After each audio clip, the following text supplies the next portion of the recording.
जी। दिग्विजय सिंह जी, आप कांग्रेस के वरिष्ठ नेता हैं, राहुल गांधी के बहुत करीब हैं, सोनिया जी का विश्वास भी आपको हासिल है।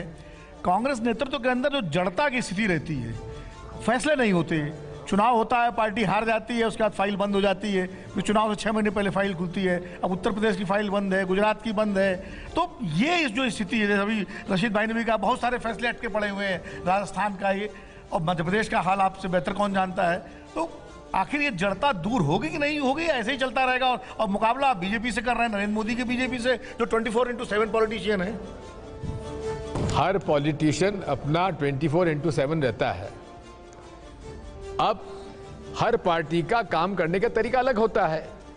रीजनल पार्टीज का एजेंडा अलग होता है। रीजनल पार्टीज के लीडरशिप का इशू होता नहीं है। भाजपा में, कांग्रेस में अपना काम करने का तरीका अलग होता है। हाँ, मैं खुद स्वीकार कर चुका हूं कि हमारा संगठन कमजोर है। कई राज्यों में हमारा संगठन बेहद कमजोर है, वहां काम करने की आवश्यकता है। मैं खुद कह चुका हूं इस बात को। अच्छा, ये बात मान ली जाए अब कि कांग्रेस में कांग्रेस का पब्लिक फेस और एडमिनिस्ट्रेटिव फेस अब आगे से अलग होगा। जैसे खारगे जी हैं, ये वेस्ट की प्रथा है, किसी को पता नहीं होगा यहाँ पर कि रिपब्लिकन पार्टी का अध्यक्ष कौन है या डेमोक्रेटिक पार्टी का अध्यक्ष कौन है। Republican party means Donald Trump as of today and Democratic party means Joe Biden. उसी तरह से कंजर्वेटिव पार्टी का नाम अब पता चला जब जो उसने बोरिस जॉनसन ने रिजाइन किया। तो क्या आपके यहाँ ये प्रथा अब चलती रहेगी? कांग्रेस सीरियस सवाल है सर, इसको आप टालिएगा नहीं। मैं सीरियसली आपको जवाब दूंगा। हम लोग जब आपस में बैठते हैं तो फिर नॉन सीरियस बातें होती है। अब सबके सामने बात हो रही तो सीरियस ही बात होगी। बात यह है विनोद जी कि कांग्रेस पार्टी की वर्किंग कमेटी रहती है, क्या चर्चाएं होती नहीं होती वह आप जानते हैं। कांग्रेस पार्टी में पूरे तरीके से कौन फेस होगा कौन फेस नहीं होगा, that is not an issue. The supreme authority is the working committee.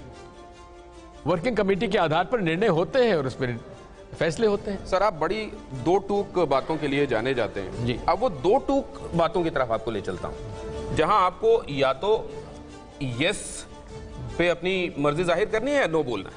आप जरा रैपिड फायर के इस राउंड की तरफ आते हैं। दिग्विजय सिंह जी का सीधा सीधा इसमें सवाल का जवाब क्या होता है, जरा वो देखते हैं। पहला सवाल यह रहा कि क्या सर्जिकल स्ट्राइक सच्ची थी, यस और नो? सर्जिकल स्ट्राइक सच्ची थी, यस या नो?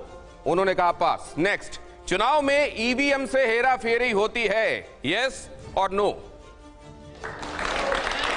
चुनाव में ईवीएम से हेरा फेरी होती है, वो कह रहे हैं यस।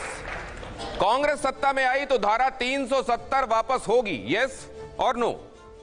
धारा 370 इशू ही नहीं है। धारा 370 इज नॉन इशू कह रहे हैं दिग्विजय सिंह। अगला सवाल, बाटला हाउस एनकाउंटर फर्जी था, यस या नो? मैंने जुडिशियल इंक्वायरी की मांग की थी जो नहीं हुई। यस या नो में आपको जवाब देना है। मैंने आपसे कहा ना, जुडिशियल इंक्वायरी के बाद ही तो पता लगता।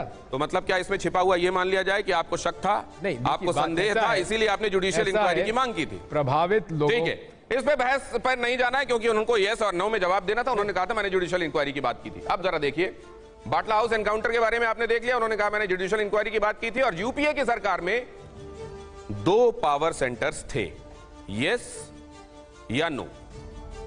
यूपीए की सरकार में 2 पावर सेंटर्स थे ना? यूपीए की सरकार में 2 पावर सेंटर्स थे।